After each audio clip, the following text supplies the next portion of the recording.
Are you a SicEm365 superfan? Then try out our premium subscriptions at SicEm365.com. All right, we're now joined by Cecil Hurd. He's been covering Alabama, Tuscaloosa News, since 1981, so also this thing called the SEC. He's been all a part of it, has covered it at every level. He joins us now. Appreciate him. He's also got Alabama taste in the NBA draft like Baylor does with Davion Mitchell, Jared Butler, and company. Cecil, so the SEC, I believe, was it today or is it tonight when they're supposed to vote? Is that still on? As far as I know, the presidents are going to have a meeting. Whether there'll be a vote at that meeting, most people think that there will. And that's still on as far as I know. Cecil, obviously this is going to happen. Nobody's going to stand in the way of it because of the gigantic financial and all the implications. But school to school, how do the schools feel about these programs individually coming in? Are they happy about it, or are there mixed feelings throughout the conference? Well, I think, first of all, from Alabama's standpoint, I don't know that happy is exactly the right word, but they're certainly, they have future games scheduled already with Texas and Oklahoma, and they certainly recognize that it would enhance the value. And I can't imagine that the SEC would have proceeded without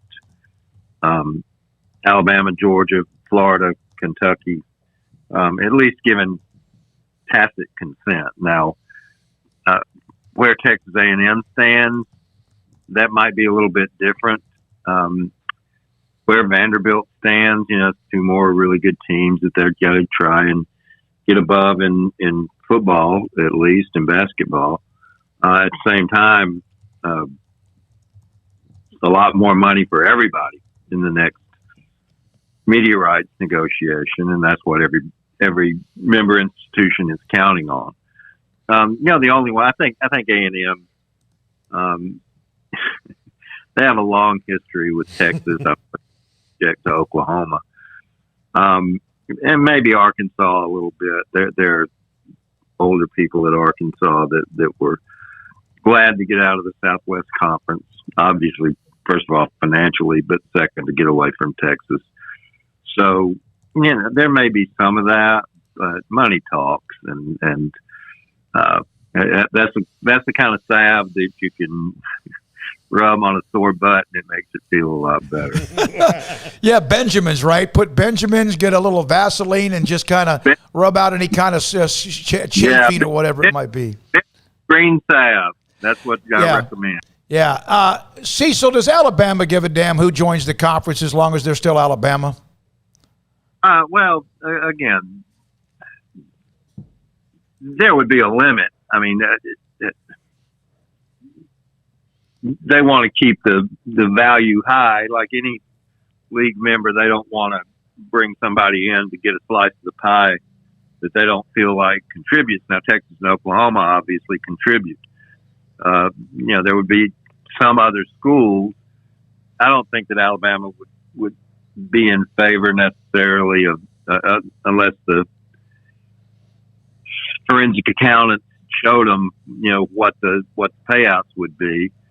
I don't think they'd want to take the whole ACC or anything like that. They'd pick and choose. They'd take Clemson. They'd take North Carolina. Might take Florida State if Florida was on board with that. Somebody that would enhance the value, and I don't think this would happen, but Ohio State obviously would be one, but they just don't want to start adding teams just to add teams, and have to cut the media rights pie into more slices. Is there a belief among at least Alabama people that Texas is going to come in and be a nice, quiet, amenable member of the SEC as opposed to what they were in the Southwest Conference in the Big 12? No, they've dealt with Texas. They know what to expect. Greg Byrne, the athletic director at Alabama, his father, Bill, was a longtime athletic director at Texas A&M. So I imagine that Greg's heard a story or two. But what they do expect is that this is a much stronger league. This is not a situation where Texas is carrying the league, and they'll expect Texas to understand that when they arrive. That you don't just come in, and it's not just Alabama, although Alabama is certainly one of the prominent members and has been since the league was formed. But it's also Georgia and Florida and Kentucky and some of the others, depending on their situation at present. And so I don't know that they don't expect Texas to be Texas and have that Texas swagger, but they certainly don't anticipate that Texas is going to come to the next SEC meetings and try and dominate the room, because they won't. It's just a different league and a stronger league than Texas has been in before. It's amazing how you've been covering Alabama now, and football and basketball, since 1982. Has the last year had more big stories than you've ever had to cover that you can remember? Yeah, in a way. Obviously, the COVID situation was different. I mean, it's when you've done it that long, and this is I'll make this a short explanation, but it's all one continuum. It goes from shortly after I started, a year after I started, Coach Bryant dying, those transitions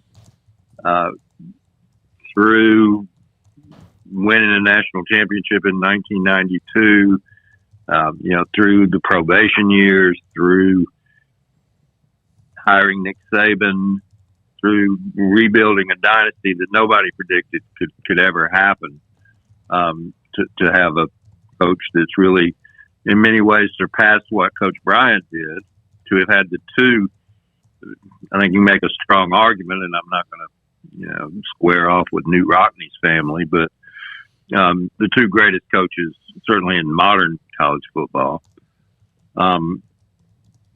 So it's been a continuum. But yes, last year, I mean, just like everybody, just like you in your job, just like the guy that's waiting tables, just like the woman that's a school teacher. COVID affected everything. So yes, it happened. It also did happen to come in a year when, of all the great Alabama teams, that might have been the best one. Certainly offensively was the best one. They have been the best offensive team in college football ever. Cecil Hurt with us from the Tuscaloosa News on SicEm365 Radio. I've been asking a lot of our guests this, Cecil. How many people do you think knew about this before the news? Like, how did Texas and Oklahoma really get this done in the dark? I think that Greg Sankey has been good at keeping things close to the vest. I would say that with the possible exception of Texas A&M, I would say that the other presidents, who are essentially who Greg Sankey works for, they had to be in the loop. There were a couple of people at ESPN who had to be in the loop because they had to have numbers on what those additions would be worth. Beyond that, there wasn't too much. There wasn't much among the media. Nobody, until Brett Zwerneman broke the story on Wednesday at SEC Media Days. There was no Wednesday morning. There was no conversation about it among any media members, either in Hoover or that I saw online. Cecil, have there truly been any kind of discussions, and I know they still have to vote to make it official, whatever. You see a lot of these, divisions and pods or whatever. Have you heard anything about what they're going to do or how they'll do it? No, I haven't. I'm sure that they're looking at that, but it's kind of one step at a time. People, there are complexities to building a football schedule, but last season, when COVID forced them to change it, it took a couple of months to get it all worked out. And the same thing can happen. I think with this, there might be some contract buyouts involved. If the next question before all that happens, that has to be approved, is, are you staying at 8 games, which I don't see how that would be viable, or are you going to a 9-game conference schedule? Yeah, that's exactly right. And what do you think would be the best fit? Would it be 9 plus the 3 non-conference games? I like 10 last year. Yeah, I like 10 and maybe 2 non-conference games. You didn't even have those last year, but I think 9 would be a easier sell to the presidents. Nick Saban's pushed for 9 for the last 10 years. I've been an advocate of 9. The Big Ten plays 9. The Pac-12 plays 9. I don't see a problem. And people say, oh, well, some years you'd only have 4 home and 5 road, and that's true. But it just balances out. It's just going to have to say, well, this was our lucky year to have 5 home games, or we'll just go on the road and beat all 5 of them. You can do it that way too. What is your opinion? Oklahoma has been good for a long, long time. They had their stretch in the 90s, but they've now been good for 20 years. They've been close, but have not been able to get to that next level, whether it's Alabama, LSU, Georgia, who's beaten them. Texas, of course, played Alabama in 2009 in that game when Colt McCoy went out. What are your thoughts, just as a sports fan, a college football fan, on how they fit in to the week in and week out grind of the SEC? Oklahoma will be good. I mean, they'll be good. You're correct. They've played better teams in the playoff. I don't know that having played a year of Big 12 competition prepares them. That it's a league that approaches defense a little bit differently. But they'll be good. And, they've been there every year, and that's how you have to do it. You get there, you get in the 4, and you have a chance every year. Sometimes it worked out for Alabama last year, worked out for LSU the year before that, worked out for Clemson the year before that. But you got to be kind of knocking on the door every year, and Oklahoma is. Now, if they go to a 12, that's going to be something else once the dust settles a little bit.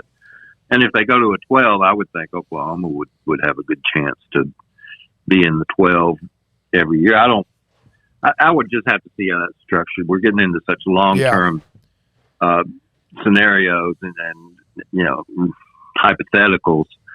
But what's going to stop the SEC from having 6 teams in the playoff if you go to 12? Yep. And I would think Oklahoma would be one of those teams. And Texas should be. They just hadn't made good decisions since Mac Brown left. Cecil, good luck with is it Josh Primo tonight? Should be drafted in the first round from Alabama. Yeah, it could be. 18 years old. So. Imagine that, a freshman, true freshman coming in. Hey, thanks for your time, Cecil. Love your work. Cecil Hurt, and a lot of the Bama fans on our YouTube channel Roll Tide saying that when they heard we had Cecil on the show to get his perspective from Tuscaloosa. When we come back, 349,